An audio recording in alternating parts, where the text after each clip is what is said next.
I don't blame you. And Okay. Good evening, welcome to the workshop from the town of Rush. June 2nd.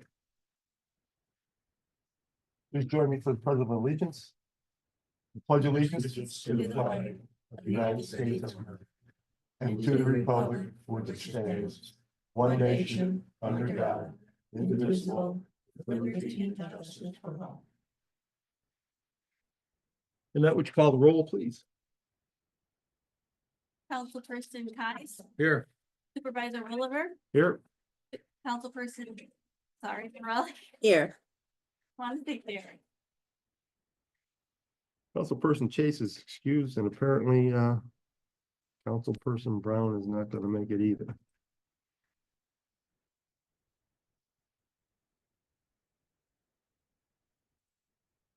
So Scott, anything in particular you want to start with? or- I'll just make a few comments. Really, Okay. the order that you want to go through these is up to you. Okay, I sent out some updates. Well, first of all, let me say that I've been trying to record everything that we've come to agreement that you wanted to change. Most of them very small, single word, but Yeah. Sentence cross out, that kind of thing.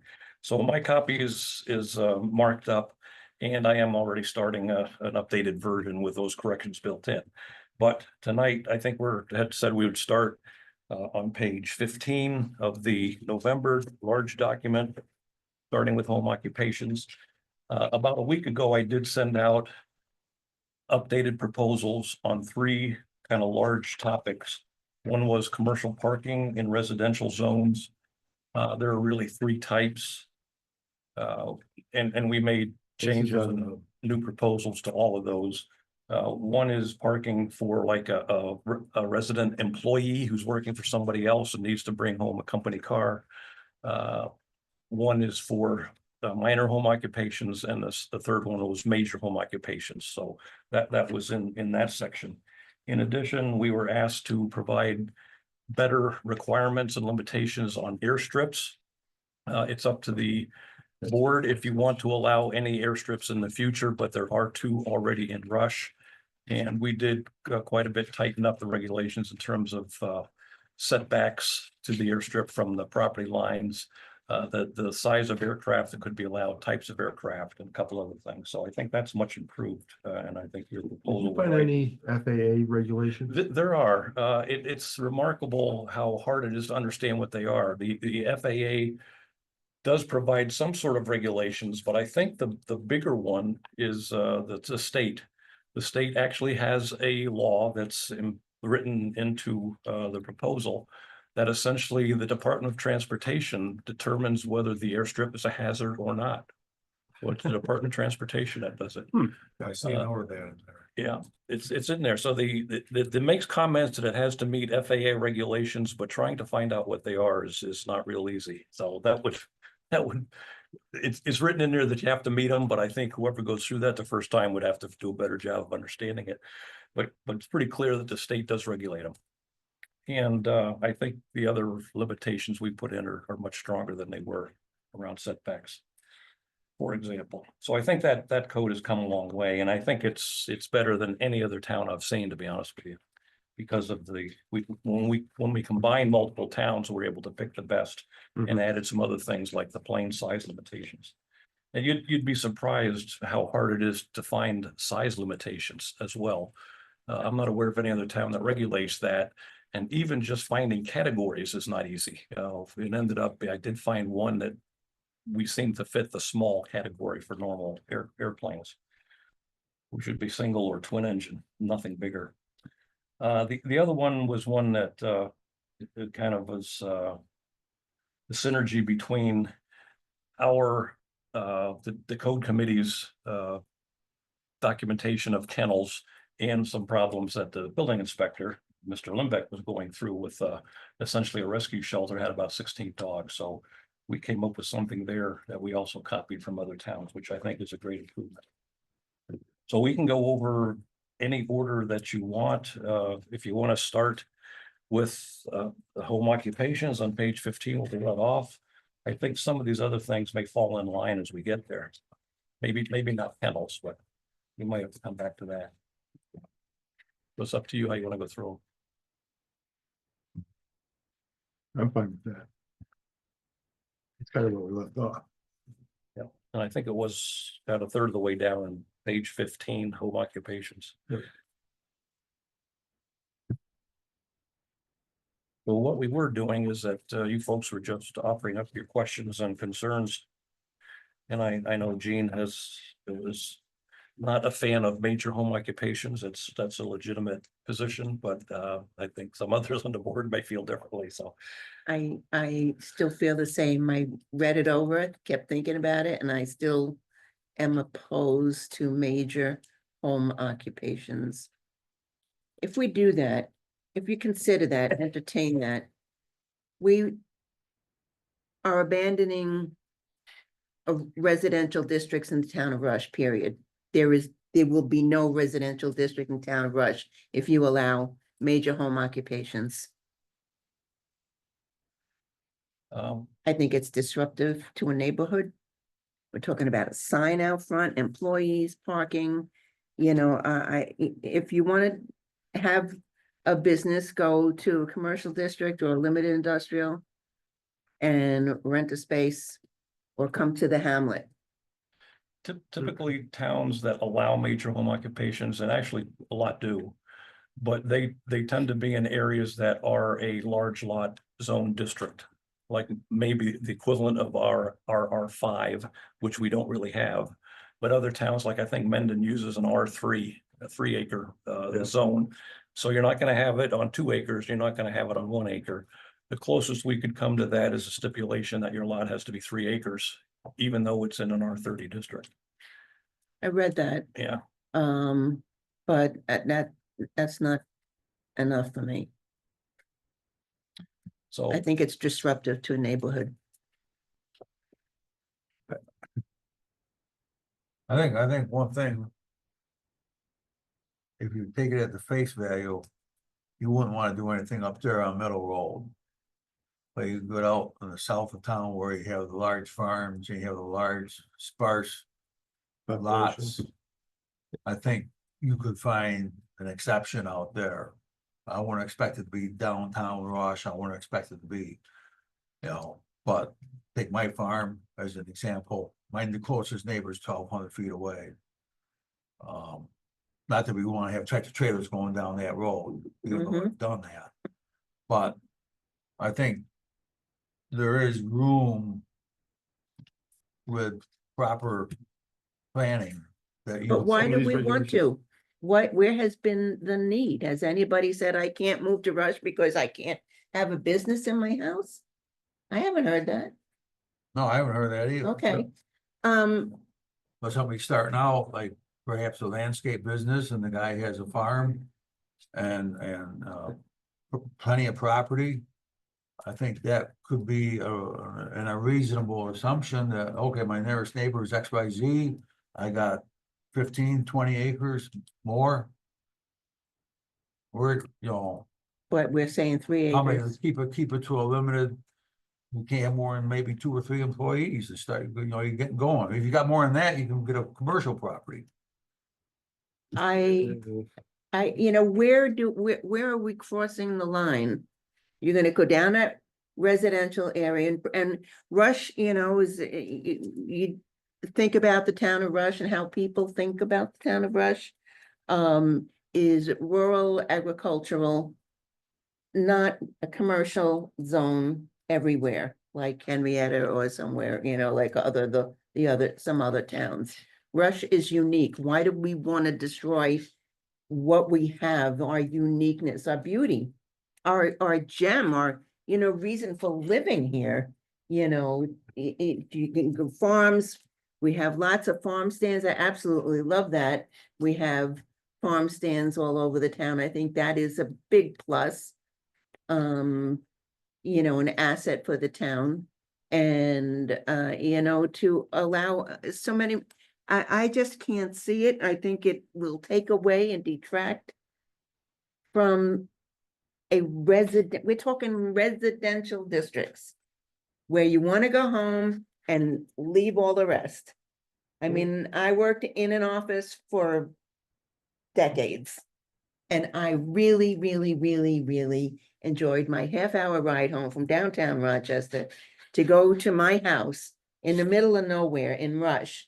It was a joy to peaceful, would come over me. Seriously, I'm not exaggerating, to come home to where I live now. And not in any commercial or, business district. I had that all day. People, noise, things. I just, We have bigger lots where we could fit a major home occupation in without disturbing the neighborhood. but why are you promoting it? Where is the need? I never counted, but I wouldn't be surprised if there's about 20 such or more in Rush now. They tend to be pretty well hidden. And the fact that they can be pretty well hidden Yeah. is And something in the- favor of. The current code, for example, does not allow a home occupation accessory use in an accessory building. So it's limited to what, 25% or 30% of your primary residence. So theoretically, right now, it's very, very restricted. And that's why I say there's quite a few people using their garages for maintenance quietly or other businesses. But Some of those may fit under the minor home occupation, somebody quietly doing something out of their well, house. they wouldn't if they have any other employees, and they wouldn't if they're using an accessory building. Correct. The fact that there's 20 of them operating out of town now shows that they can exist without disturbing the neighborhood. How do you know? We have, If it gets to a point where it disturbs the neighborhood, then it's. we have a disturbance in the neighborhood right now for something that shouldn't have been allowed. What are we talking about? The kennel, the dog, the 18 dogs or whatever. Shouldn't be allowed. It shouldn't have been, it should never have been allowed there. I don't think they ever got a permit. I don't think they ever came to the town for a permit. They didn't, right? So But this people do this would- all kinds of things and don't tell you. This would legitimize it. They'd have, if they didn't. But do if we they want didn't to? come- I'm Yes. saying, no, I don't want to. I think we should. Well, I guess we disagree on that, Dan, because Yes, we I do. like Rush. And what Rush is known for and why people say they, I love being here. I also think that somewhere down the road, we gotta start thinking about allowing other stuff into town because. We have done a we lot have a to lot of change the other farmland and code we have a lot of sections. older people. And, Yeah, and some of the people, there's people in town that would like to live in Rush as well as people that are well off. There's people that don't have a lot of money that would also like to live in town. okay. And if there isn't some kind of tax base to it, they're gonna get squeezed out. How does this change the tax base by having a home occupation? Doesn't, not 1 cent. Talking in general, which I've been talking about for years, we need to have more development in town. Well, if you want to talk about things, I would like to see some studies and analysis. The whole problem is that some of the people that don't have a great deal of money that enjoy living in town for the same reasons that you do. They're gonna get squeezed out How are they getting squeezed out? because we don't have a tax base.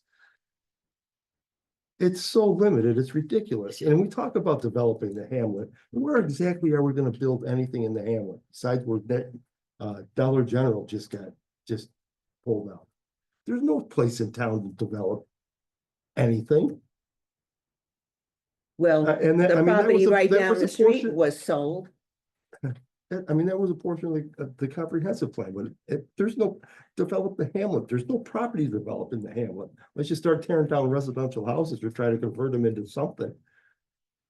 But they But, could. but they could never make them handicap accessible. And there's also the chance of a flood because we're in the bottom of the valley. I know it's way off topic, but it's just, it drives me crazy at times. Well, there are other towns. And I just think it's a I think detriment. there's a lot of people that don't have the time to come and say, I'd like to see something in town. They're busy trying to make enough money to stay in town as they are. I guess I don't see real need for us trying to change the character of the town of Rush. But if. It makes it something if other one of than these what major Rush home is known occupations for. Can't exist and you don't know about it, So then then it's not where, changing the where's the character of the. residential pro- neighborhoods? We have to live on Middle Road? No, I have to live on Harvest Lane? the 5, 6 acre If I'm- parcels spread out through the entire town. They could have a major occupation out there and no one even know about it. But you're saying they can put a sign out front. That's what this, I mean, you Okay. could change the sign rule if if that was a sticking point. We just said one sign, I think 2 feet, essentially 4 square feet, 2 feet by 2 feet. But that's certainly could be changed. I think it's a mistake. I mean, I'm one person. And no, this is a workshop. Sorry. What's your definition of residential? Why don't you read I the know, code? but if you look at our town, I would say at least 75% of the property in our town is zoned some type of residential. R30, R20, R5. And we have, and that's intentional, that Yes. we allow agriculture because that is the major thing in the town of Rush. I'm sorry, but this is not an open forum. It should be. Well, it's not. You can listen and think about it and when it, if and when it comes to a public hearing. Supervisor. And when did you decide you're just gonna, I'm just gonna, then it's a free for all on all meetings. That's how I want it now. Free for all. And I'm gonna promote it and advertise it. Come and speak and say whatever you want at any time during any meeting. And I hope to God they do, because that's the only how people get heard. We talk about enjoyment, peace and quiet, residential.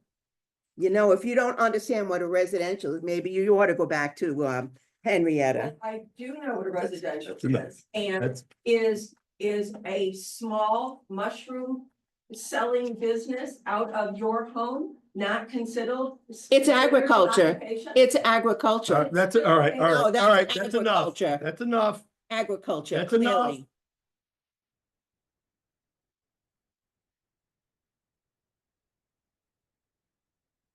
Well, if I could just suggest a path forward, it's not for me, but it's for you folks to do. Yeah, Essentially, you gotta decide on a path forward. So, I mean, the option is to adopt the proposal for home occupations as is here. It could be modified, we get rid of signs, we could change employees from 2 to 1, we could. But the extreme is to not have any major home occupations, right? So essentially, the process needs to be that you need to have something that you're willing to vote yay or nay on, right? You can, I presume you can do that as a separate resolution, just to make your decision around what we should use, if anything, for a major home occupation. Or it could be embedded in the greater thing and see if it passes or not. But sooner or later, you're just gonna have to agree to what should be in the proposal and vote it up or down. I mean, we do have them in the town now, maybe make it more restrictive so new ones can't. Make it harder, you know, I don't have any signs. Don't need them. I don't have people coming to my place, I go to them. Yeah, that But- certainly could be omitted. Hmm? You could just say no signs. Yeah, you know, we could do things modified, but there are several businesses in town now that work out of their house and like, so you would never know it. But we don't need to advertise and sign, oh, here I am too, you know, they're doing Right. well as they are. and we do permit minor home occupations and it's no problem. But I mean, But when you got trucks, cars, employees, and, you know, coming and going, and it changes, well, I think it changes. your husband was on the zoning board or planning board when I got mine. And there were restrictions, right? So many people, equipment and so forth, right? I couldn't have, I hate to use Rush Gravel, but Rush Gravel is a very commercial business. They got people coming and going, Yep. landscapers coming and going. Yep. Where on my end, I have nobody coming and going, Right, right? Once in a blue moon, somebody stops to say hi. Right? So I think there's a balancing act here that I think we can come together with, like John or Scott was saying, that I think we can balance this out. And like I say, maybe not advertise. I think in my head, what you're describing, as I could see that goes to a commercial district. people coming and going, and you got that type of business, and you don't need to be doing that out of your home. Yeah. You know, barber shop, beauty salon, I know people do that, one chair at their house or something, things like that. But in general, I think that's really a case by case. And make it a planning and zoning Yeah. process to come in and sell your story, why you need it. Because it affected neighbors, you know, I mean, I had to put a whole ton of stuff together. Yeah. Yeah. So. I think that's something that, If you read the way this is written, the planning board, it would require a special permit for a major. And the planning board has pretty wide latitude, in fact, required to make it not very apparent in the neighborhood. The issue, I think Gene mentioned last time, to what extent would the planning board adhere to the very strict requirements? For example, it would require screening for cars, trucks, if they're not parked inside, for example. It would require 3 acres that essentially are usable, and you know, you couldn't have wetlands or steep slopes that force everything out towards the road where it's very visible. You know, if those features block the view of your business, that would be helpful. But I mean, the write-up is pretty rigorous about saying it has to maintain the residential character.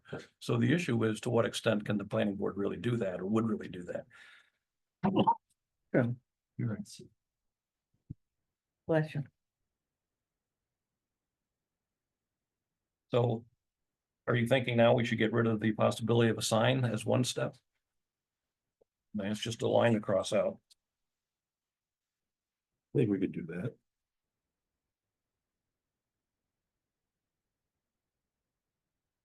If you come up with any other concrete proposals, you know, we can modify it, certainly.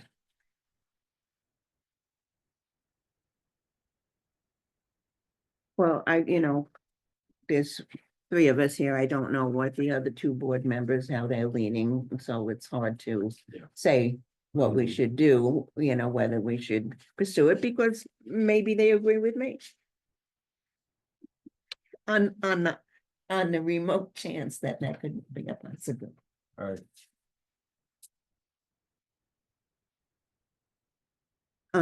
Just saying.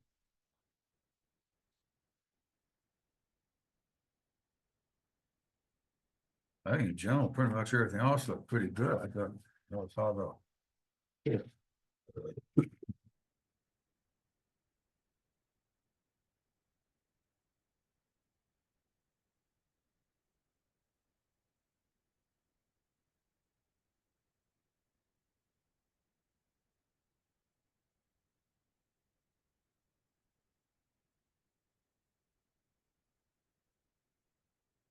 Then how about 1 employee, 5 acre lot minimum?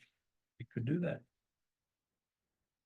3 acres is not, 5 No. acres isn't very big. Come down with it. I could go bigger, 10 acre. 1 employee. But that would be, I don't know. House in a parking lot for the employee. And well, depends on what kind of, well, these are businesses that don't have a lot of interaction, a lot of traffic in and out. Well, I think, like you said, it goes back to the planning and zoning board and what are they doing and so forth, I think. I have no problem with it on here, I just think that. You know. The town's very unique and set up as it is, and. Well, I agree with Gene that we don't wanna have. Let it go crazy here, I do think. I don't want to go have crazy either. The ability and the circumstances to allow certain things to happen. And, you know, we're not gonna have somebody start up a Xerox in their backyard. That's not gonna happen here. But.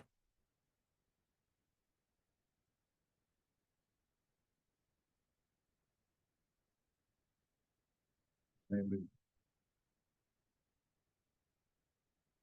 The trouble is there, as soon as you put 10 acres to it, well, okay, is that enough or do we need 50 acres or it's 5 acres?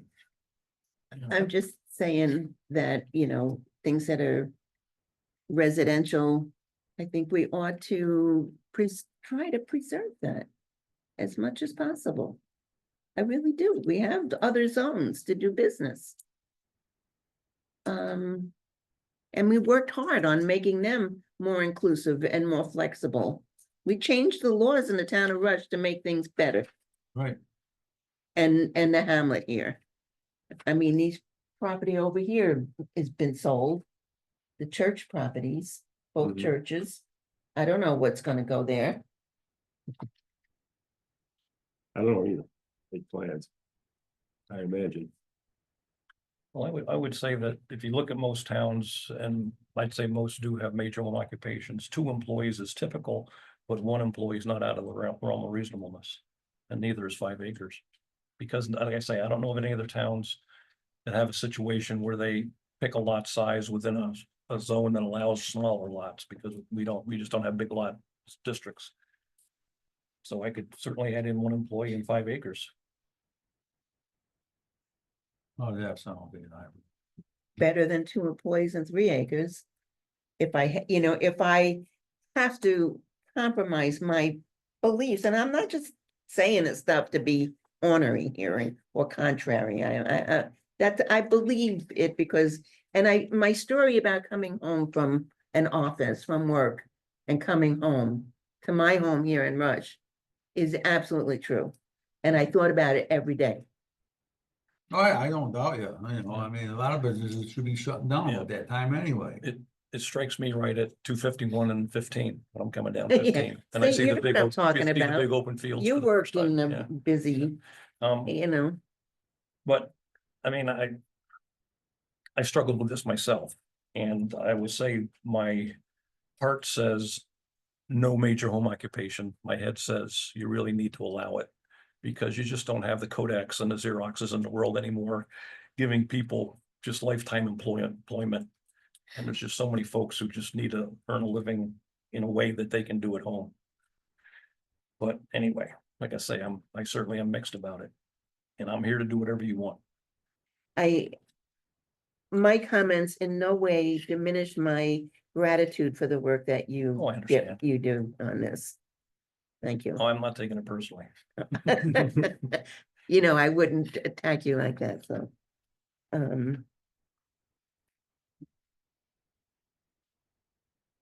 Okay, well, 5 acres and 1 employee. 5 acres, 1 employee, and omit a sign. All right, that's rational. And, until you approve something, it's still up for discussion. Mhm. Well, I think we also got the ability for them to come to the planning and zoning board, prove their case and why they need it. Go for it, because every business. Because it is- still would require a special permit. Yes. It's special permit. So, I mean, doesn't say it in here, but the special permit fundamentally, it's in the special permit write-up that the planning board has to believe there's a greater good for the town to approve a special permit. In other words, the service that is being allowed by the applicant offsets any disadvantages for other folks in the town, right? And I mean, that's easy to say, hard to decide, right? But that's fundamental to a special permit. It has to be beneficial for the town, not just the individual.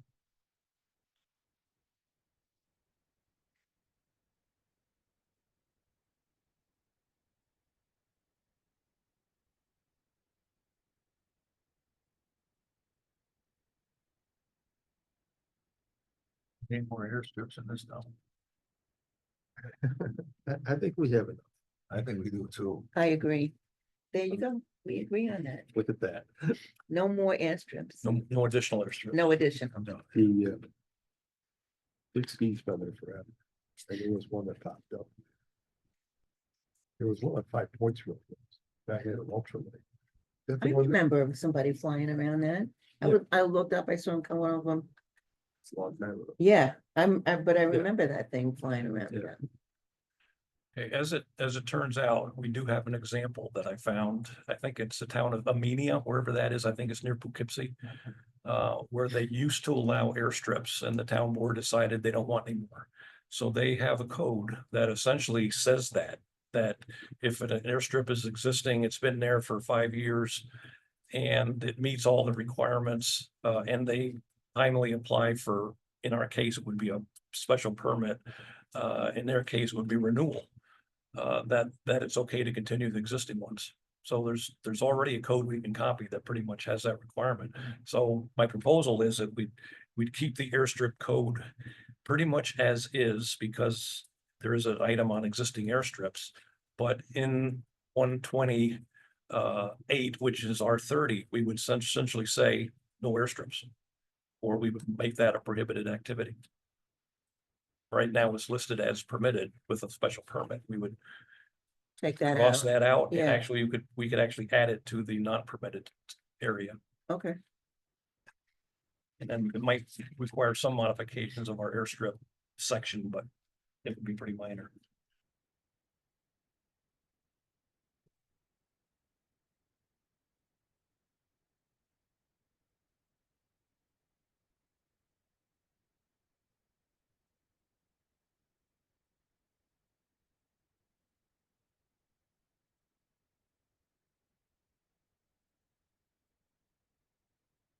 That place is dumb, kennels. I'm sorry, Dogs, dog kennels. Yeah. Can I say I don't like them in residential areas at all, period? Are we done with residential? Well, I think we're done with home occupations and airstrips. But I presume there's no disagreement with minor home occupations, which is equivalent to what we now use as accessory uses. But then there- I had the one question about that, and I sent that out to the board a while back. In there, it talks about the minor home occupation Good point. requiring a permit, which would be a no fee permit, obviously, but we're gonna need help selling that because people are gonna naturally resist. You know, this is what I'm doing in my home, but we're trying to understand what people do in their home, just so the town has a better understanding of it. Especially in situations where we gotta let the fire department know, as in Luther's example of a lady with a one-chair salon. Well, she's got a closet full of chemicals for the hair business. We wanna let the fire department know about that. And, you know, just, you know, again, I think you're gonna have the concept of big brothers watching type thing. But we really just want to get a handle on what's happening so that we know, you know, we're not trying to mess with anybody's assessment or, you know, we just need to know what's going on in these Right. homes. So that was something I sent out, a proposal of a permit application, and Scott added some more things that we should add to it, so. It's just something that we might get questioned on if people read the fine print in here, and we're gonna need the board's help to, you know, sell that concept to everybody. so that's an excellent point, and it's probably worth a few more comments. When John posed that question, do we really want to require a permit from the building inspector or a CEO for a minor home occupation? Essentially went back and looked at the benchmarking, and of maybe 10 towns around here very close by that I looked at, it was split pretty even. Some towns don't require any, and the other towns do require a permit, essentially a minor home occupation permit. The disadvantage, you can understand that it sounds a little bit big brotherish, right? The advantage is it's a way to keep track of what's out there, because minor home occupations tend to become major home occupations, which tend to become even bigger than major home occupations, right? So it's nice to know what's there as a means of controlling it and making sure people understand what their limitations are. We all know examples of businesses who got way too big for their lots until it was way too late. So I would say that the idea of emergency services having idea of what's out there and just controlling the growth is a reason to have it, but it's not unanimous across all the towns. Just something more for the board to think about Yeah. as we no, I think it's a go good into idea. the public Yeah. hearing. Cause we're saying it does require a special Not a permit special from, permit in this case. No, it's just a permit from the no, building but inspector. under this section here, doesn't minor home occupation require a special permit? No, Just a permit. minor is just a minor home occupation permit Oh. from the building inspector. A major home occupation would have required a hearing and a public hearing and a special permit from the planning board.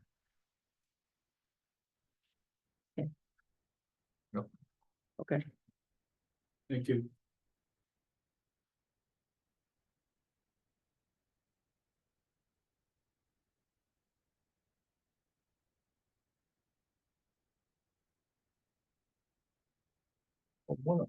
Well, one other thing I should bring up, the issue with special permit and does it carry over to a new owner or not? There's a lot of cases where it's irrational not to let it carry over, where somebody's, have a two-family home. You can't expect them not to have a two-family home when they sell it and that sort of thing. So in general, the default position should be it carries over, but a major home occupation is one case where I would argue it should not carry over. It really is an infringement on the potential infringement on the neighborhood. And I would not want to set up a system where people are selling their homes as a business as opposed to just selling a residence. So I think the town board has the authority to decide whether certain categories of special permits do not carry over or follow a default and do carry over. That's one Didn't example. we somewhere along the line of, in our discussions, when we talked about special permits that are granted by the planning board, Mhm. it was decided that they would not carry over unless the use is continued, you're selling something and it's gonna be to the same. Out of a residence, a little bit different than in a That's commercial my feeling. district, but I would say any special permit granted by the planning board stops when the use stops. Yeah, as it turns out, the New York State default position is that special permits run with the land, right?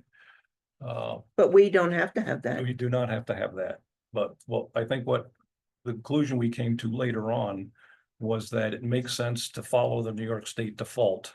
Because if somebody has a two-family home, you can't expect them not to sell it as a two-family home. If a business installs a drive-through, you can't expect them to rip it out when they sell it to a new owner. So in most cases, it makes sense that special permits follow the default and flow with the land, go with the land, carry over to a new owner. The idea of a major home occupation, though, I would argue is one that shouldn't. Because it's a special. I case. agree, because when you're not, it's just- still a residence. It's just too unusual, too specific. I can agree with that. Yeah, and I think that the town board has the authority to decide cases where it does and doesn't, and we would write that into the code. It is in this code, in fact. And one of our next steps, next fall, will be updating the planning board processes for site plan, special permits and subdivisions. In great need of updating. They're really outdated and incomplete. But I would write in that special permits generally carry over with the land unless the town board specifically and explicitly provides categories where it does not.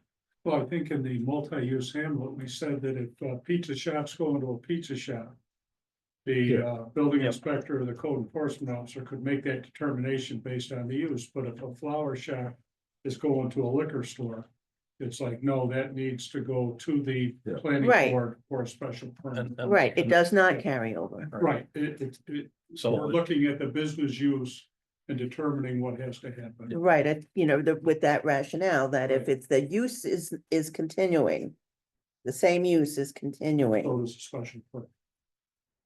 right, Actually, what we are going to propose, and it came out along with the new proposed solar law, is this idea of does a special permit carry over or not? There ends up being 4 categories. One is it runs with the land, does carry over if the building inspector decides that it's equivalent, same use, just as we said. Pizza shop going to a pizza shop or something very similar. It could be that it carries over, but the landowner or in the case of a solar facility, the person operating the solar farm it would carry over if it's sold, where they get a new operator, but that operator would have to meet with the planning board and understand exactly what's involved in the special permit, so there's no question. It would carry over, but they'd have to meet with the planning board and go over what the specifics are. The other one is, it does not carry over. And what was the fourth? Well, there's at least three. I was just wondering. Yeah, does carry over, carries over with a meeting with the planning board. It does not carry over. So at least three categories. Or the other one is does not carry over because the town board said it doesn't, a special category.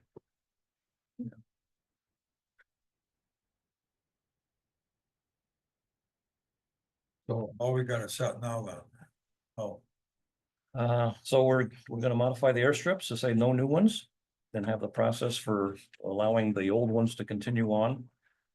For major home occupations, we'll get rid of signs, we'll limit it to 1 employee and 5 acres. And minor home occupations, we will do what we're said we'd do. We'll keep the process for building inspector permit. And I should have said a major home occupation, the special permit will not carry over, Right,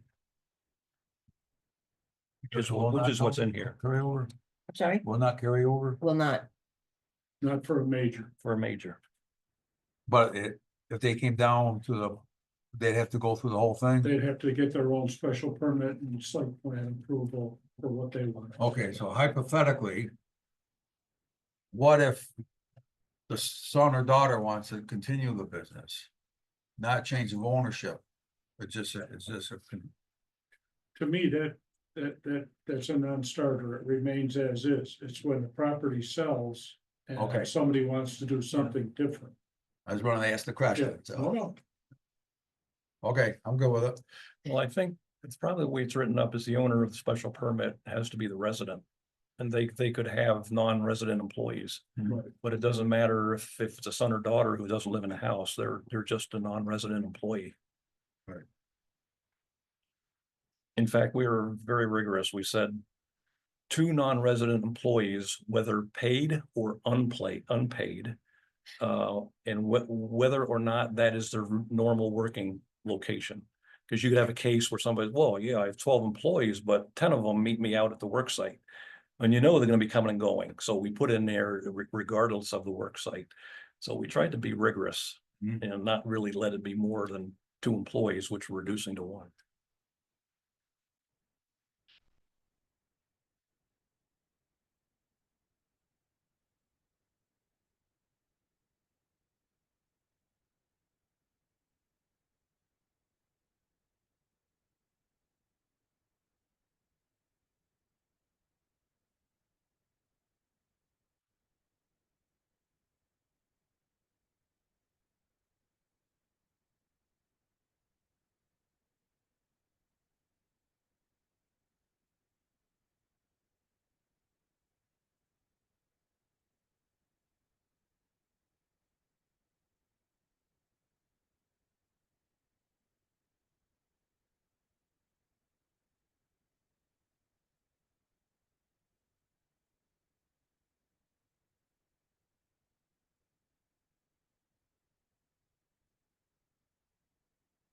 For minor home occupations, done with that, okay, what page are you on? right after Okay, page 19 in the original. Do we need to say anything about garage sales? okay,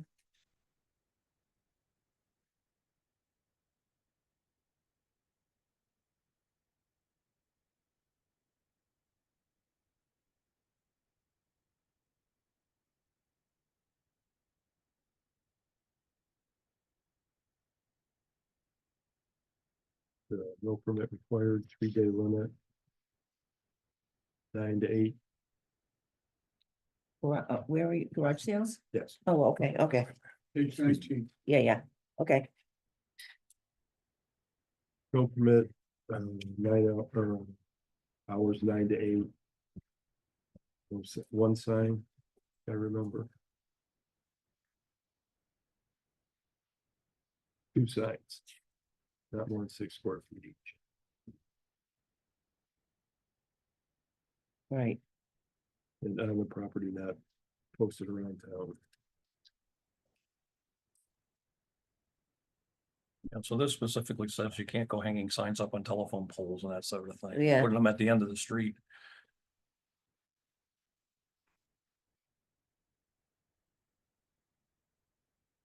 Well, it's early in the season, but I haven't seen a lot of signs lately in. For garage sales. Okay.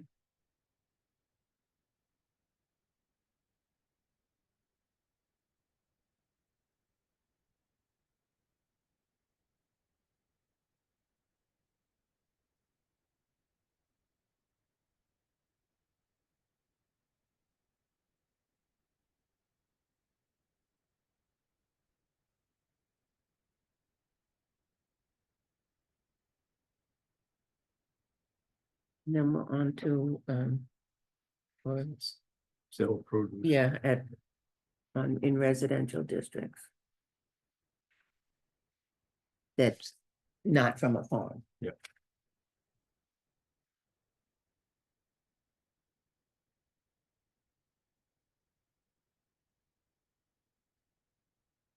Well, I'm wondering about this term of imprisonment for penalties for the offenses. On garage sales? Yeah. Yeah. Oh, Yeah, I think that's part of garage sales. Letter D. yeah, Yeah, I mean, you could take that right out. That's, That's why I put it there. It's not unusual to have it there, I remember reading that years ago. and it but was there like, are other parts of the town code that are generic that refer to how you handle penalties, failure to adhere. You don't need it in every section. So if you'd rather get rid of that, we can just cross that off. in the entirety? Or The do you wanna say penalties, something? I just get rid of D.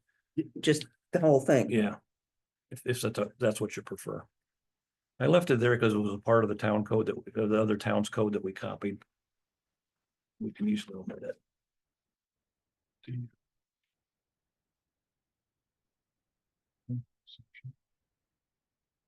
On page 20? Page 20. Got it. Thank you.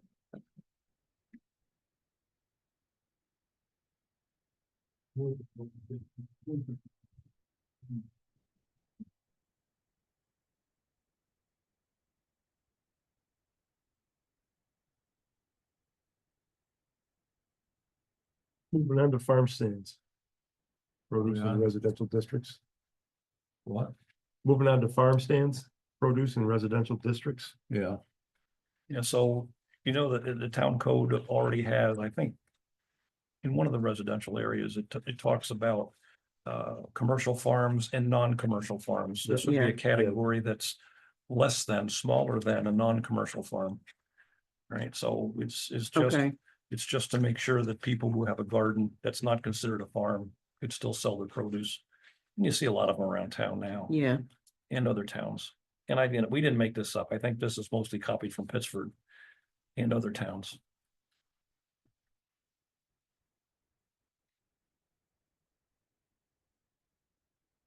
It's just right down the street. Anyone's produce guy at the store. mhm. It's in competition with himself.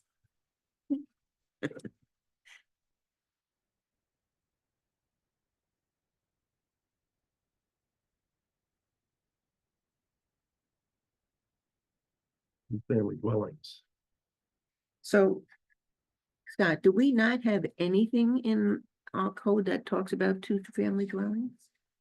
Two-family dwellings? Yeah, Correct. that's what I Uh, thought. so 120, I think 7, which would be R20, says two-family dwellings are allowed. It carries over to R30. But there's no code anywhere that says what are the requirements for a two-family dwelling. Which is ironic because we have a big code that is for accessory apartments, Yeah, right? Which would be like a mother-in-law, father-in-law, apartment on a house. So it's ironic that we have such a significant code for accessory apartment and nothing at all for two family. It's very unusual among towns not to have Mhm. requirements. So essentially, if you're up to that, yeah, this really comes from other towns and make it consistent with our accessory apartment code. It's really nothing unique or unusual. But as I had said in my presentation, anybody who knows what they're doing would never apply, on the current code, would never apply for an accessory apartment. Because you might as well just go with a two-family dwelling and there's no requirements. You can do whatever you want.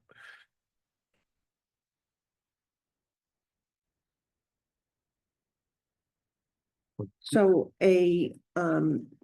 all, does this say that all two-family dwellings require a special permit? Correct. That, Item J. J, yeah, 21. yeah, that's what The I'm ta- looking at. the town And I just code, want to make sure I was understanding the that. town code now does require a special permit, but there's no requirements that go with that. It's totally up to the planning board. Other than the general requirements for a special permit, that it has to be a benefit to the town, there's no requirements. So this is an attempt to fix that glaring error. Didn't a lot of the two-family homes develop out of accessory apartments? Yeah, yeah, yeah. Well, and the intent is an accessory apartment is an accessory apartment. It's something small relative to the main house. Frankly, a lot of the two-family dwellings that we have in this town are that, but they're registered as two-family. But two-family is intended to be two fairly equal-sized residences in the same dwelling. At least meaning some minimum. One thing you should decide if you like or not. This says both dwelling units shall be owned by the same persons. That's I think in the current code, and it's very typical. But this says that in R30 and RR5, at least one of the dwelling units must be occupied by an owner of the property. That is nowhere in the current code. It does apply to accessory apartments. Accessory apartment, the resident has to be resident in the house and has to have a relative or a service worker in the accessory apartment. It's really strict. But there's nothing now that says you can't build a two-family dwelling and rent out both sides, which is probably the primary way it's done. So, So What? this is saying that you can't do that. right, this is saying you don't want to promote absentee landlords in R30 and RR5. R20 is more compact and maybe put up with it, but that's for you folks to decide. That would be a significant change from the current state. Right?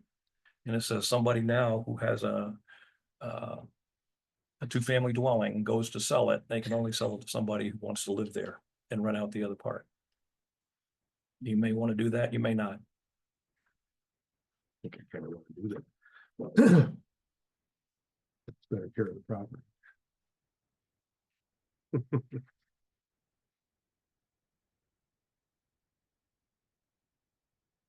So that's what's in the code. If you want me to cross it out, we can cross it out.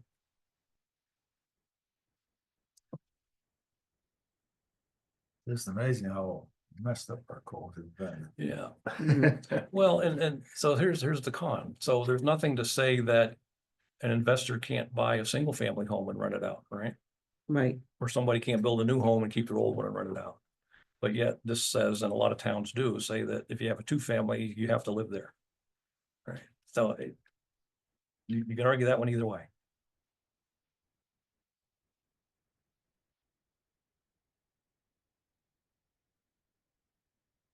As I said, I think most people use them as investment property.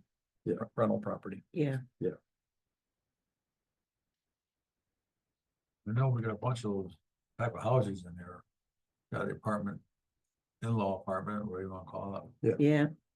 There's a lot of them. Yeah, there's something like 10 in town, two-family, and that doesn't include the accessory apartments, I believe. Well, it might, because I think the assessor people can search on two-family dwellings and comes up with something like 10 in the town. It probably would include accessory apartments because I don't think we have a different category for that from an assessment standpoint.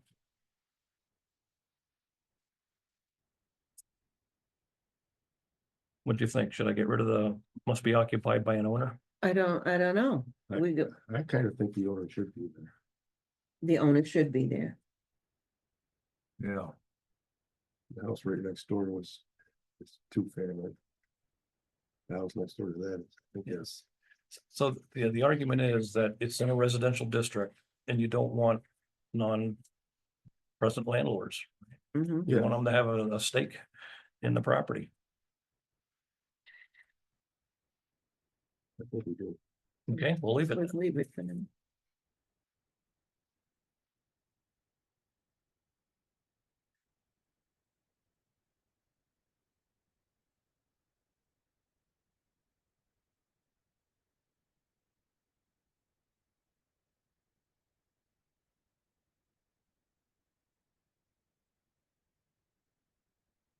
Other than that, it pretty much falls out of the Where's the accessory driveway apartment. goes, aren't we sort of moving away from concrete or improved asphalt? You could say, Don't we just- also have- you could say just be paved. If you want to say that. And like- that like- covers Yeah, the new, right. So where is that? shall be paved. Which one are you on, Scott? D, D, D. Just say the driveway shall be paved.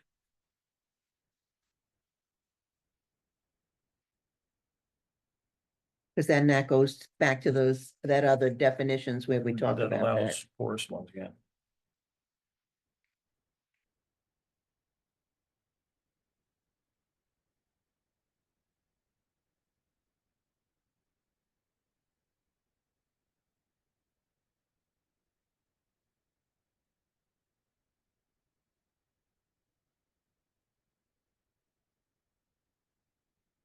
the exterior appearance, second and third story stairs must be enclosed. Yeah, it's worth talking about. I- So again, some towns require that and it makes sense in this climate where it could be snow covered. But it's not universal, I don't think. I've seen some really ugly covered. Covered with, Yeah, but to get rid of that. I can see the point, just as far as access, it Yeah. should be covered, but generally it looks terrible. So I don't, I was used for a fire escape, I want the damn thing covered, I'm thinking of box door, yeah. that's all. You don't want it covered if it's a, There's a fire escape, yeah, well, if that burns, well, it would be. now you got a tunnel. Yeah. I said for fire escape, Okay, let's But get it rid, would be an egress. I mean, it would be. Yeah. And it's, right, no? well, not Fire if runs up. it's burning, A fire escape is a secondary route out, so the primary could be covered, but your fire escape would have to be.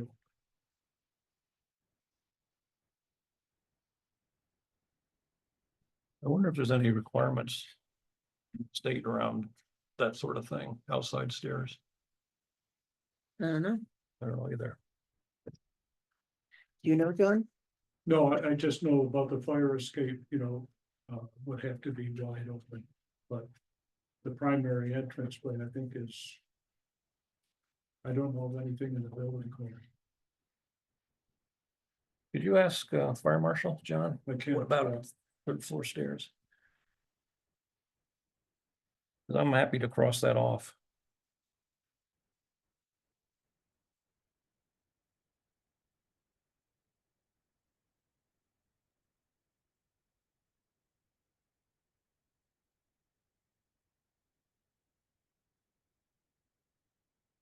These separate septic systems are preferred. That's literally from the Monroe County Department of Health. I was. It's not a requirement, but they prefer it's separate. wondering. so I It worded would it. make sense, but Yeah, if you were coming in to build a two-family house, but I don't know how many people come in to build. yeah. So, I mean, sometimes, well, a lot of times it's based on the number of bedrooms. Yeah, So if you add bedrooms, You would have to then add you may have to each ones. increase or add a septic system. Yeah. But I mean, I really say that's properly worded. I would like the planning board to have a reminder that they should be thinking about it, but Yeah. it's not a requirement by the county. So does that come up if someone is expanding their house and adding bedrooms? absolutely. It comes up as a question from septic? Yep. Yeah. Yep. Okay, In fact, the last two family that I'm aware of, when I was still in the planning board, they did add a septic system. Okay. And there's one right up here that was very small. The county really didn't like it, but they said, let it go until it leaks. So when they made it two family, so I mean, you got the whole gamut. Oh, That's nasty.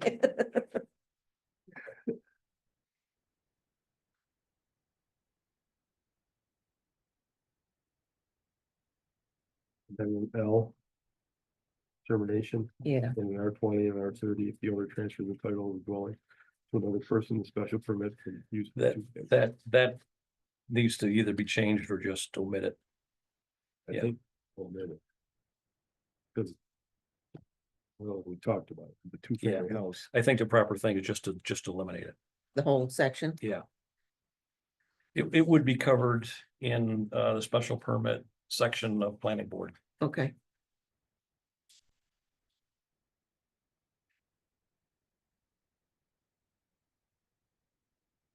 Bed and breakfast.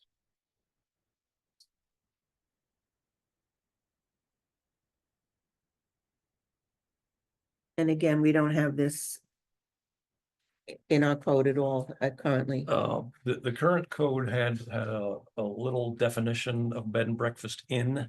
We changed that to bed and breakfast establishment. And it did, I think, have 14-day limit in it, something like that, but it was just like two sentences. It had nothing equivalent to this, totally inadequate. And by the way, only restricted business, which we don't have any of, restricted business district allows bed and breakfast, but no other district does until we allowed it in mixed use Hamlet. So this would allow it in R30, I believe. Does it say that only in, where we have, And that would be in the. Well, I'm not sure if it's R20 and R30 or just R30. But that would be in the district. R20.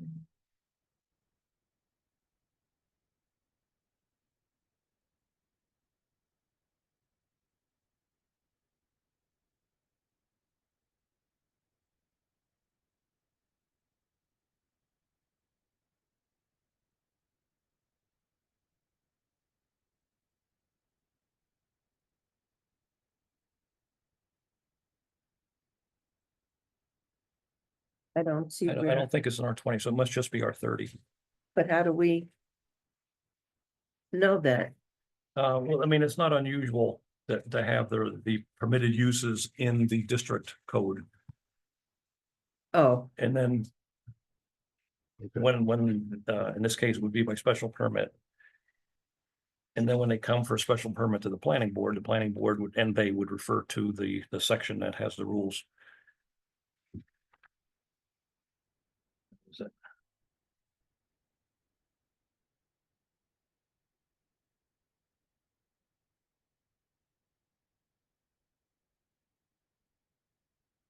Oh, it must be in R20.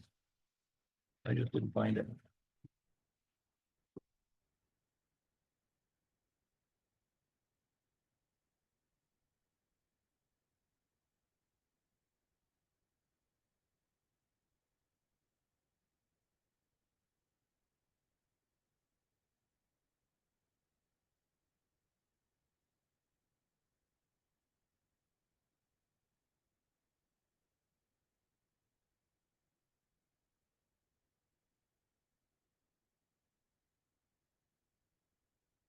There it is. It is. It's the last one, R20.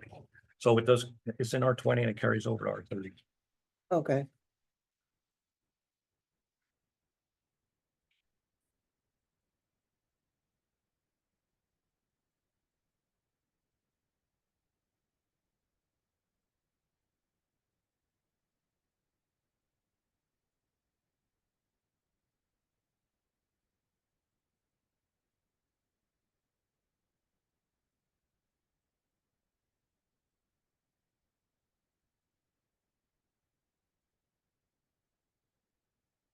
We changed the 31 to 15 days.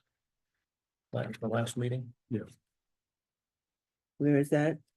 We changed it. Uh, We go On part definitions. What's in the definition, okay. and it's also on page, 15, so we need to change this here, it's also on fif- page 22, yeah. 15 Number to 2. 15.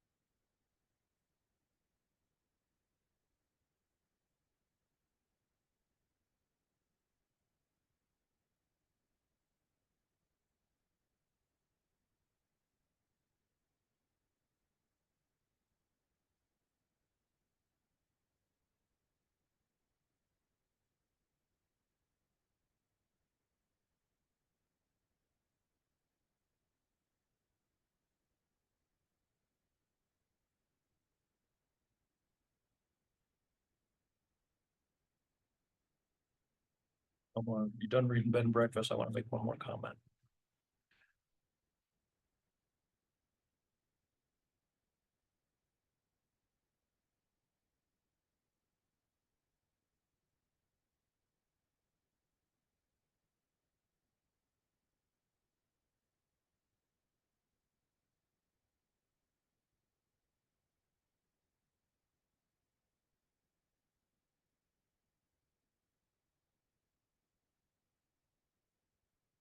Section F, change that to 15. Yes. On page 23 as well. Yeah.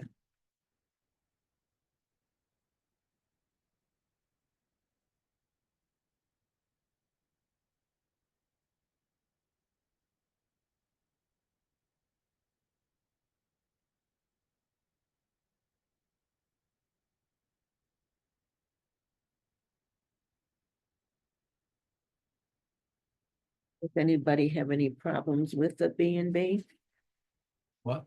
a bed and breakfast? That's fine.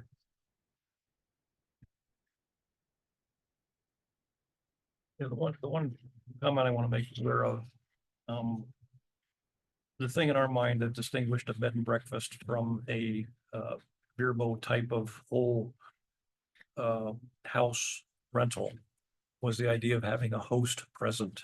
Yeah, This document reads that the host has to be the owner has to live there. yeah, If you go to major tourist areas, say St. Augustine, Savannah, whatever, you can bet there's many bed and breakfasts owned by the same owners.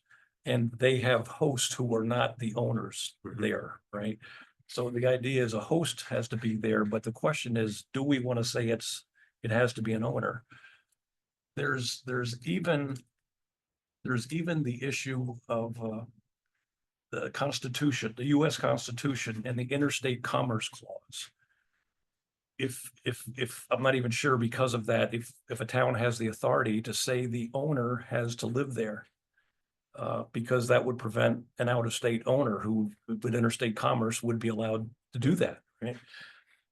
So I had to comment there, in page 22, right about the middle of the page, that green. It says that the owner of the bed and breakfast must be the owner of the property and must reside and continue to reside in the principal building as their primary residence. That's a legal question that I think we need to ask our town attorney, and that's what that statement in green says. So there's 2 parts there. Is that what you want? Or if you want it, then I think we should have to ask the attorney if that's legitimate. That, again, that's not my wording. I copied that from some other town, so somebody else is assuming he can do it. But I know for whole house rentals, it is a legal issue that towns can't require the owner to be a resident of the town. I think, well, like, the in-law apartments, owner occupied. Why not the same thing? It stops the problem. I'm guessing the difference is this is commercial, because essentially it's a business, you're renting it out. it's the issue of logic. I agree with you. That's why it's in the wording, but And legally again, it may we're be a different talking about question. within a residential zone. Yeah, Mhm. so Now, anyway, If he lives in town and you wanna buy a second one, but he still lived in town. How do we want, yeah, I could almost accept that, because he does live in town, he's a town. Family. Basically. But not to sell, see more than one or two of them. One he lives in and another one. But I don't know. that's What something that does is it eliminates the commercial, and not in Rush probably, but in some of these tourist areas. I could say, okay, I'm gonna buy these 5 houses, and I live in one of them, so I can have the other 4. That's what you're trying to protect. Yeah, correct. yeah. So anyway, if you're happy with saying that the owner has to be the host and has to live there, that's the way this is worded. But I I'll would, think I would so. get it checked out. I'm okay. Yeah, okay, good. So it's good. You okay with that? Mhm.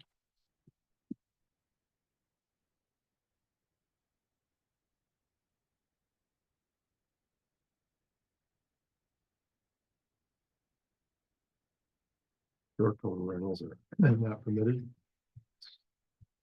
Bed and breakfast. Right. I'm fine with that.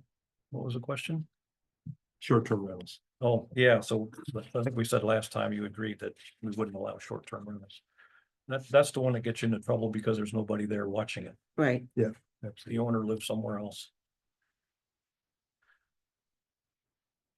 Private airstrips we talked about.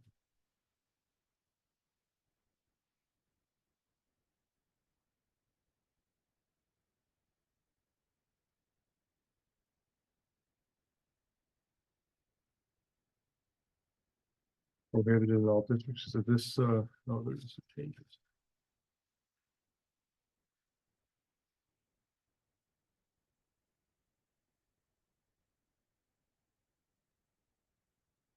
This all come from the fracking discussion? Oh.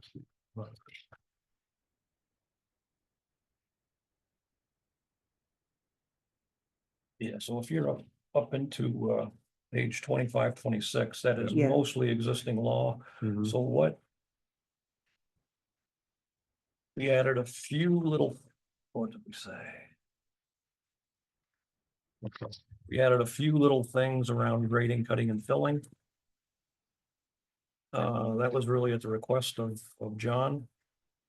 And it says no grading, cutting, filling shall negatively impact adjacent neighbors, vacant property, roadways, easements, or other property features. That's near the top of 26.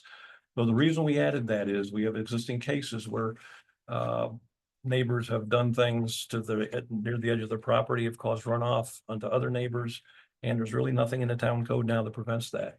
So in my previous presentation, I said that some towns have very rigorous laws, require permits for grading. Greece, for example, I think if you want to change the elevation by more than 3 inches, you have to have a grading permit to do it. We felt that something like that is totally inappropriate for Rush, but we wanted something that we could use to get after people who have hurt their neighbors. And this was kind of the minimum we felt you could put in and still have that capability. Okay, well, can't we require a permit for any cutting or filling, especially with a wetland permit? Typically, the planning board looks at cuts and fills when they do site plan. But this is the person that just decides to do something on their property. Right. You know, and if we catch them doing that, you know, we can go in and say, so, hey, wait a minute. Per code section, you're not allowed to do that. Now you need to stop, restore it, and if you're gonna do that to your property, you gotta go get a site plan. I'm surprised we haven't had one before this. Yeah. I mean, I know we've had conversations back in the 90s about permits for filling and cutting. But I would think they would definitely want to have one. And like I say, it would be the special permit from the planning board that would cover it. And, you know, if we caught somebody doing that, we'd make them go apply for that.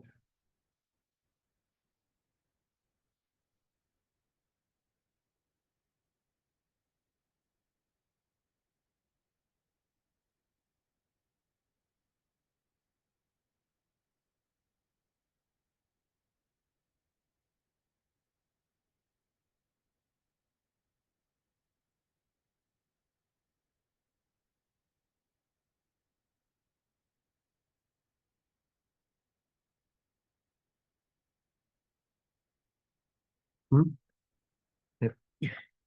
it's after the fifth.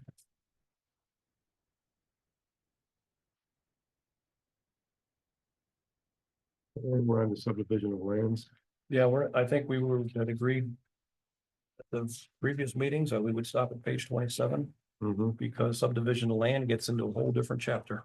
Right. And we That's do want to fix that, but that's more falls in line with the planning board processes. Okay, Which subdivision is a planning board process, so.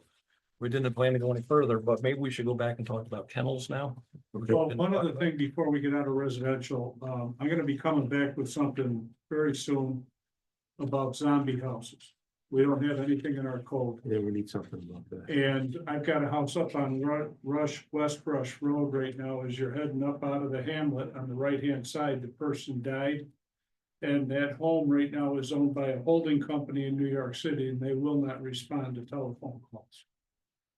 And I was wondering what was going on. it's, we've been, I've been leaving messages, and my next message is I'm going to be obtaining RFPs to have the house removed, and it will be added to your tax roll, and I'll see if that gets a phone call.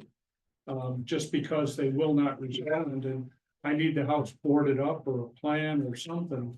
Is it partially boarded? They've got some plywood leaning up against the. Oh, it's just garage. leaning on it? Oh. And, we don't have any right to go in there and do it.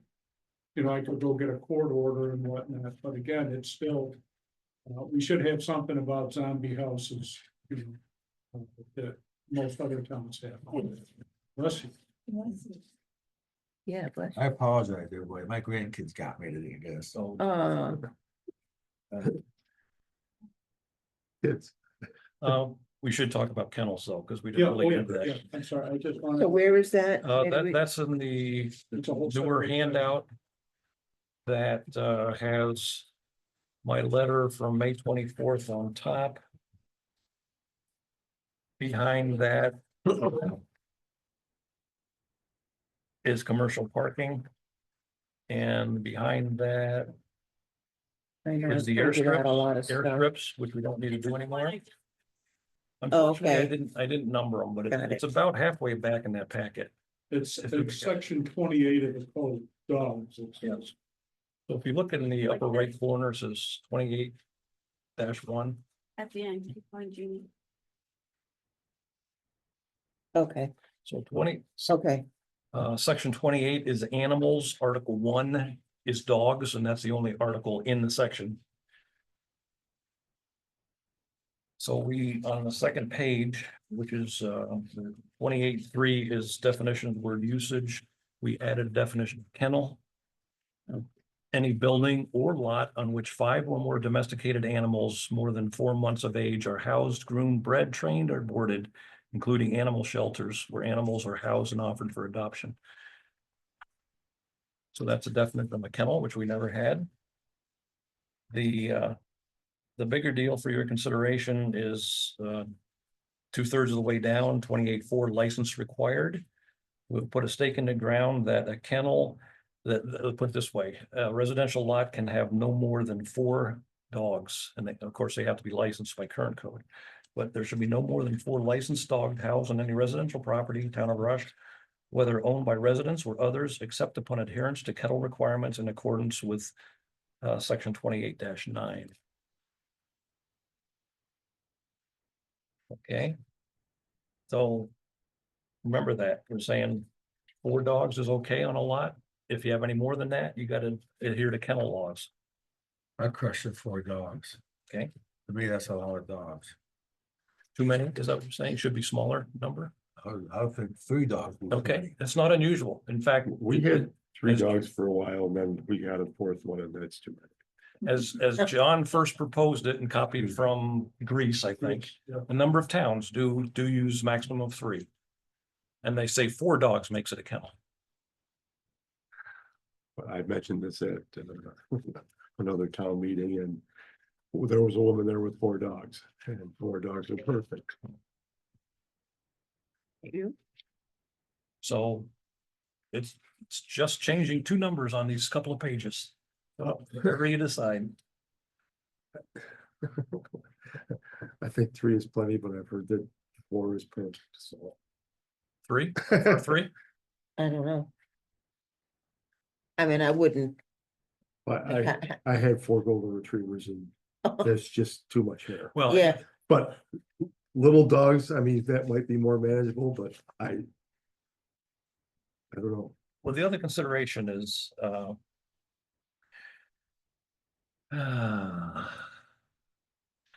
so there's an age issue for the dogs, so if you go from 4 to 3, it would not preclude the person from having a litter of puppies. Because Uh-uh. they're under 4 months old or something. okay.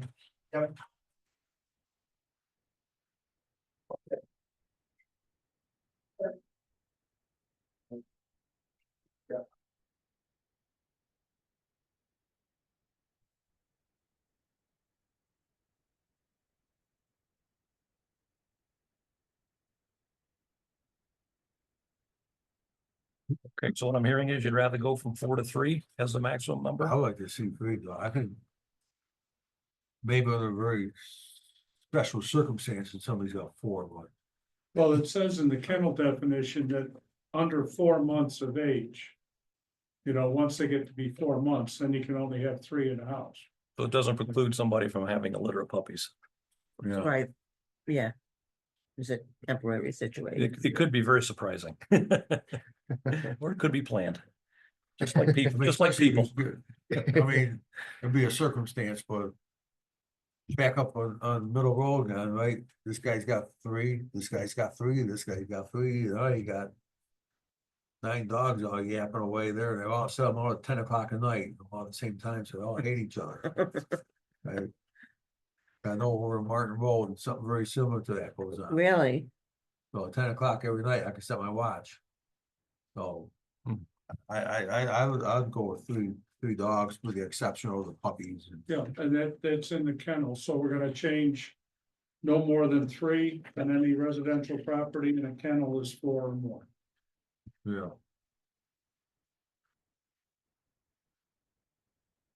Okay. So then Pam wanted to get rid of purebred dog licenses. It's a section there, but we don't offer that, so we'll just get rid of it. But I'm sorry, what? there's a section there on purebred dogs we're just deleting. Because the town doesn't give licenses for purebred dogs. Right, Oh, Just regular dogs, okay. all dogs. all dogs.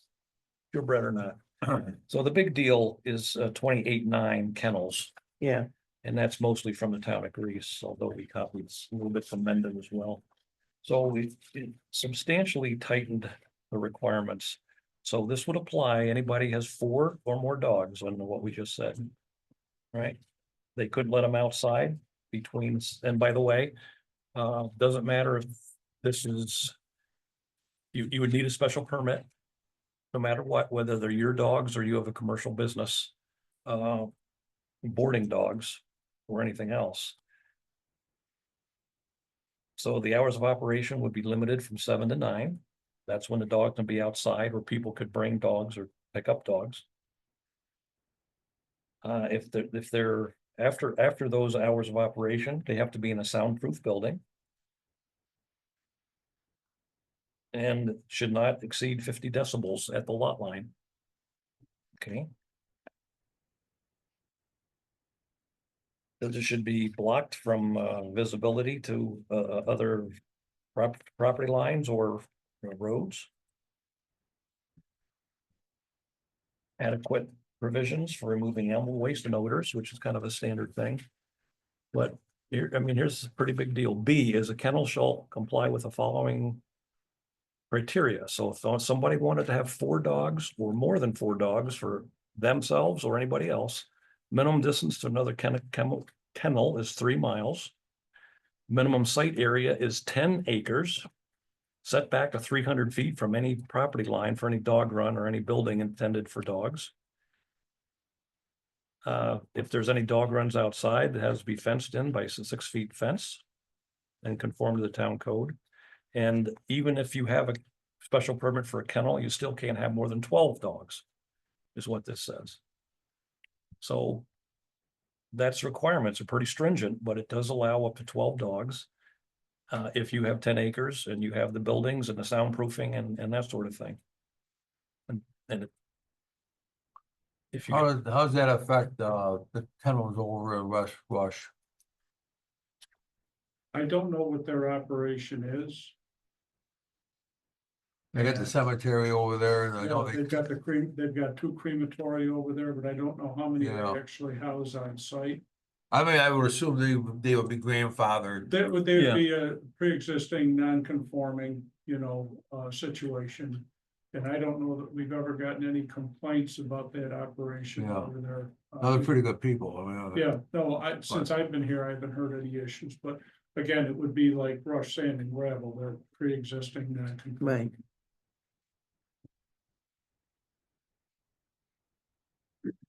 This would prevent what we've got down on Five Points Road right now. That showed up overnight, Yep. over a period of time, and all of a sudden it's a problem, and we've got no way to address it. well, let me challenge that or ask a question. So it would be pre-existing conforming if they have a special permit, because even the current code requires a special permit for kennels. Yeah, and I don't know. Yeah, that so if have they one. didn't have a special permit, that Right. would get at your question. Great. Good, Ken, yeah. So can we talk about whether this should be a permitted activity in a residential zone? Well, based on what the requirements, you got 10 acres, 10-acre property. not 300 more feet from than any 3 miles. property. 5 decibels between 8 at night and 7 in the morning. And you got soundproof building for the dogs after the fact.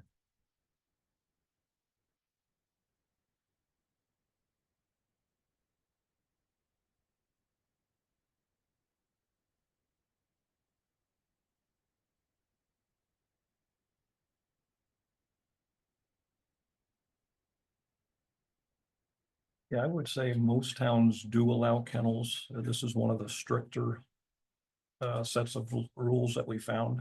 Sure. But for example, the way I read Mendon's law, they don't allow kennels. However, I know of 2 kennels in Mendon. So I don't know how they got there. Kennel.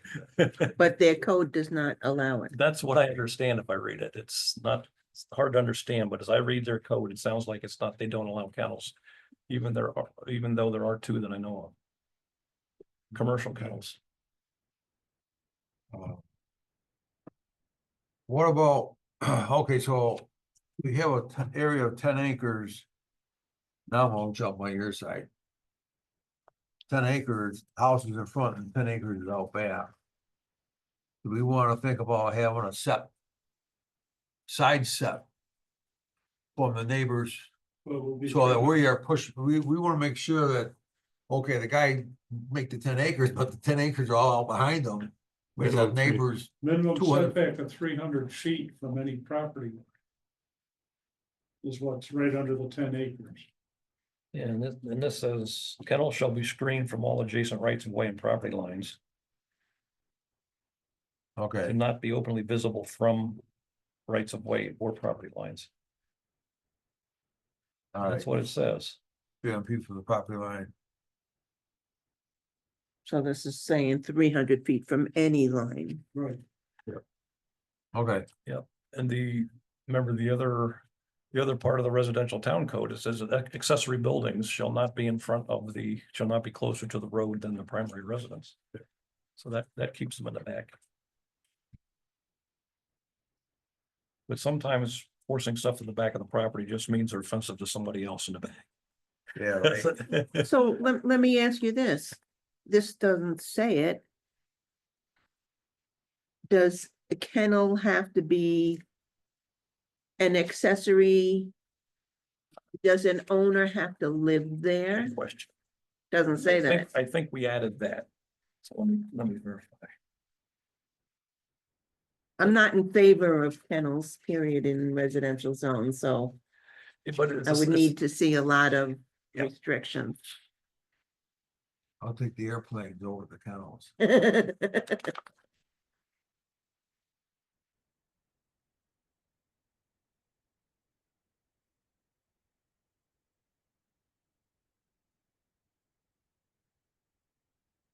Yeah, so we added, this would be in.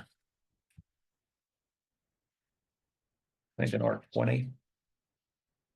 Yeah, in R20, which carries over to R30, we said, commercial horse stables and dog kennels. Oh, we said commercial stables, commercial horse stables, comma, dog kennels, comma, or indoor training facilities when the owner operator of those facilities resides on the same lot. Okay, so then we've got to change the 28-4A. Because that says there should be no more than 3 licensed dogs housed on any residential property in the town of Rush, whether owned by the residents or others. So we have to take out or others. Well, this is only intended to say the owner has to reside on the lot. It doesn't, the definition doesn't say who owns the dogs. Okay, I see. So, what you're saying. but the point's valid. So when we wrote this way back and submitted it way back in November, we did not have the kennel law proposed. So we need to modify that to say, in accordance with 28. So Section, just take out.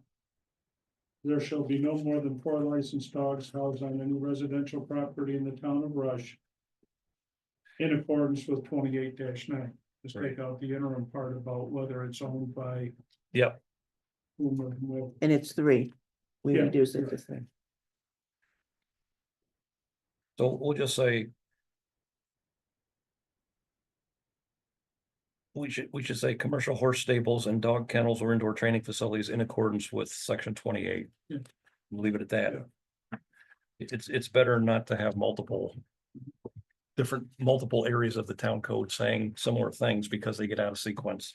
They get out of, you change. I mean, one, in forget to 28 change the just other. talks about dogs. Not horses or anything. Right.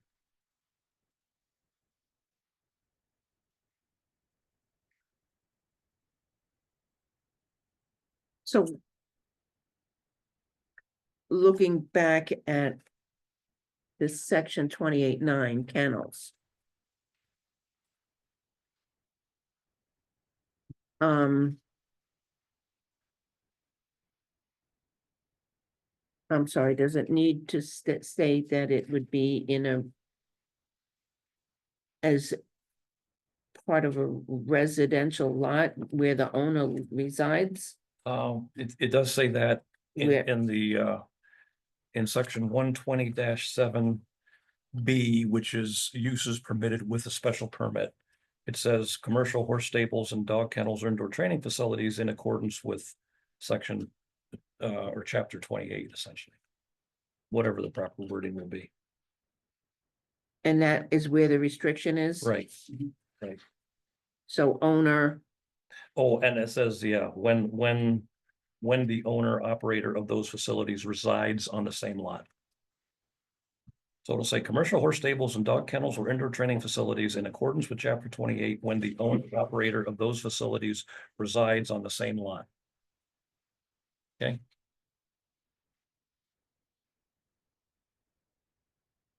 Yeah, that was a general deficiency of our code. Because they had a whole bunch of things that were permitted with special permits, but it didn't make clear that the owner had to live there. That you could just buy a lot in a residential area and add this facility. So unless you had the definition that accessory facilities require a principal facility, there's nothing to stop a person from doing these things.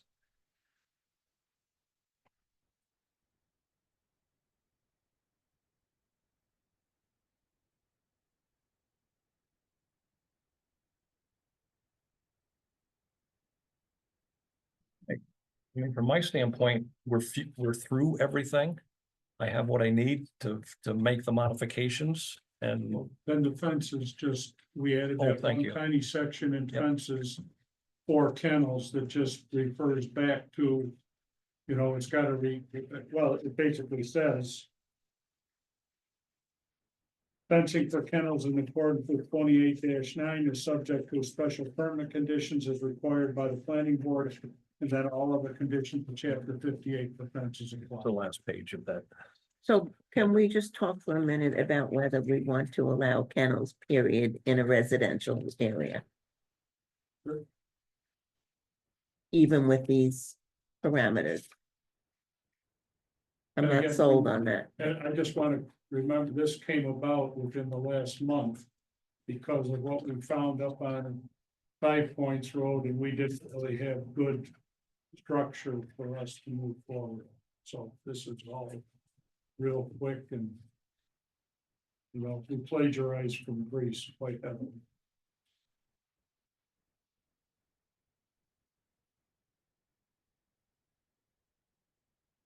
I think the conditions to have it kind of are strict enough that you won't even, if you were a neighbor, you wouldn't even know it was there anyway, and that was the purpose of doing this.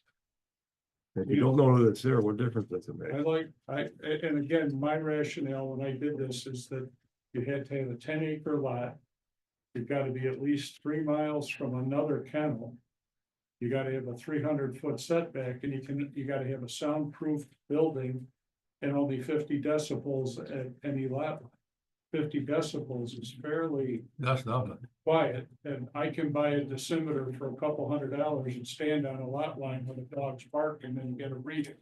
You know, we don't have to rely on anybody but ourselves, so, and again, that was my thought, but. Kennels are a useful thing, and they are necessary. Yeah, they're a fundamental part of dog ownership. People go on vacation I and go on they put their vacation dog with in a my kennel. dog, recommend. So, I mean, you could rely on other towns to provide service, but I would say probably 90% of towns I looked at do allow kennels in residential areas. And with these restrictions, 10 acres, 300 feet away at essentially And no 3 miles noise, in between. I don't see a problem with it.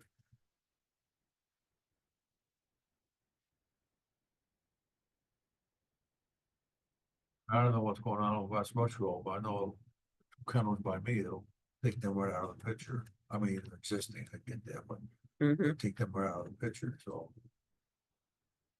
That'd be good. It would have been good. Yeah,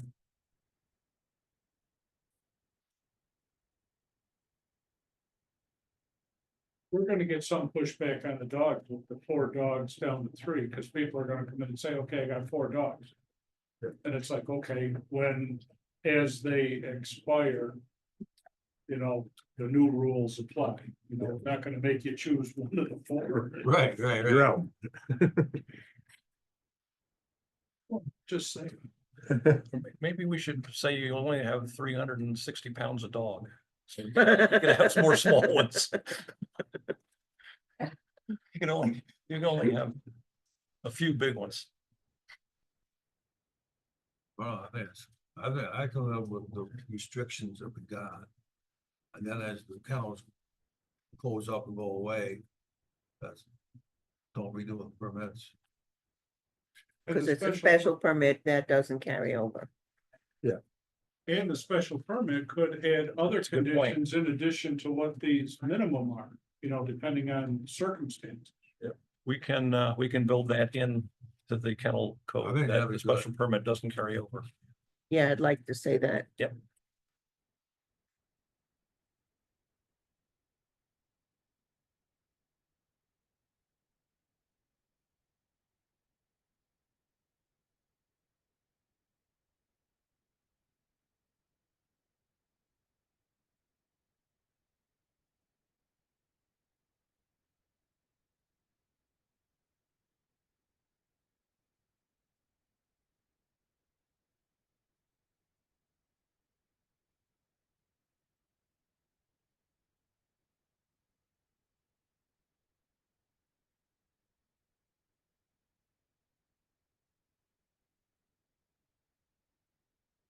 Says they have to take a break. What says they have to take a break?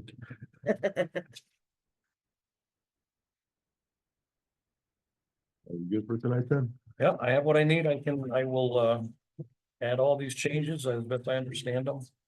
And I feel I've been instructed to do into a new proposal. And I will get it back to you in a couple of weeks. And Sounds good. then you can read through it at your leisure and decide if and how you're going to approve it. So you, just the way these things work, you have to approve each code sections separately pretty much? I mean, that's a lot. There's a lot of sections here. I You don't know. almost, I think you have to have a public hearing on each code section that we're gonna. Yeah. Propose to change. And I'm gonna write something up and get it to Scott and the rest of the committee on the zombie houses. Oh, Because again, that's something I need some leverage. Obviously, we've got this one. so that would here. be added to, It could be its own potentially- separate section, or we could put it in residential, but you could have a zombie commercial building, you know. Okay, typically it's all right. Its own section. Okay. of the code. okay, We just have a problem with numbering with general code or E-code, whatever that is. yeah, I wasn't thinking that you could have it in commercial.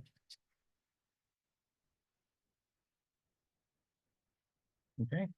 No, we have to do an asbestos inspection on that place before we have a demo. I told, which one? The zombie house up on West Rush Road. I told him when the gentleman bought it, that he had to do an asbestos survey before he started doing anything. And he basically gutted the inside of the house without getting anything done. And we went up and, you know, running the riot act, and then they just disappeared. I haven't heard anything from them since. And then I looked in the tax rolls, and it's owned by that holding company out of New York City.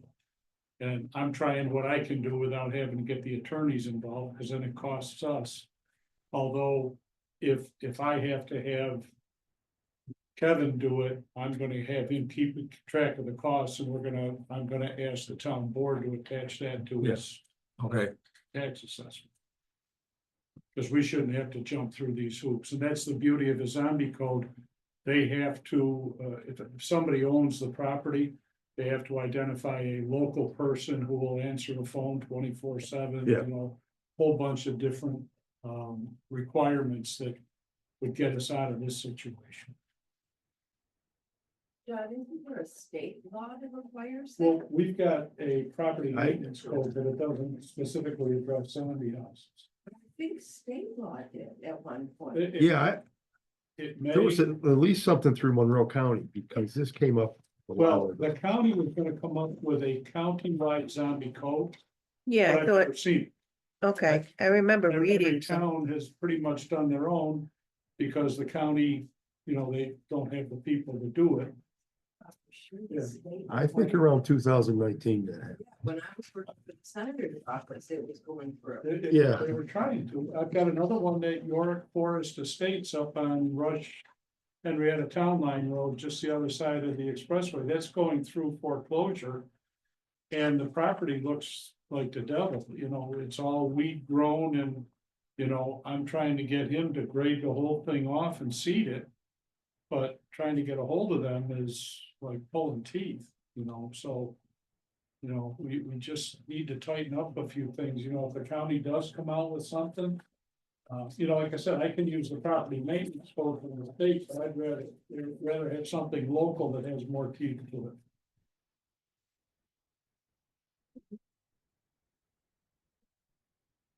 The regulations go into effect December 2020. So It's just not as tough as we'd like it to be. I've used that on a couple of situations, the but state line. yeah, and it just, we want it to be a little stricter. Yeah, there was the whole with mowing and everything on abandoned houses that was Yeah. supposed to be taken care of. Yeah, I mean, you can get to like 18 inches before we can do stuff, but again, on a There- site like that where it's, you know, more than 10 acres. Yeah. You know, that's a little bit much, and he's got construction debris buried, you know, I don't want DJ going down there and hitting pipes and. No, I don't want the Yeah, highway department on so, somebody else's um, property. You don't know what's gonna happen. Okay. Thank you. need a motion? Make a motion to adjourn. Motion. Second. All in favor? I, Thank you very much, everybody. Who seconded? Luther? Luther seconded. Scott, keep Second. me posted on how you make out with your. I go, what? With your doctor. I decided. You feel better? the neurosurgeon thinks it's on. Now it's 6 of them. Yeah, but what is it? What is it? It's spinal stenosis. Yeah, they're falling So down in the now, grass. Of All the sound. vertebra around Oh, my no. spinal column. Oh, So it's it's- Yeah. off nerves. So what do they It's do got me. when it I comes? knew it. I knew it was a second. Touching that. Yeah. They go in and clean it out, hopefully don't nick the spinal column and that sort of thing. Couple I rubber. have a fractured vertebra too that helps, right? Oh. Yeah, I Yes. just started not being able to walk. Oh, boy. Oh, God. So actually.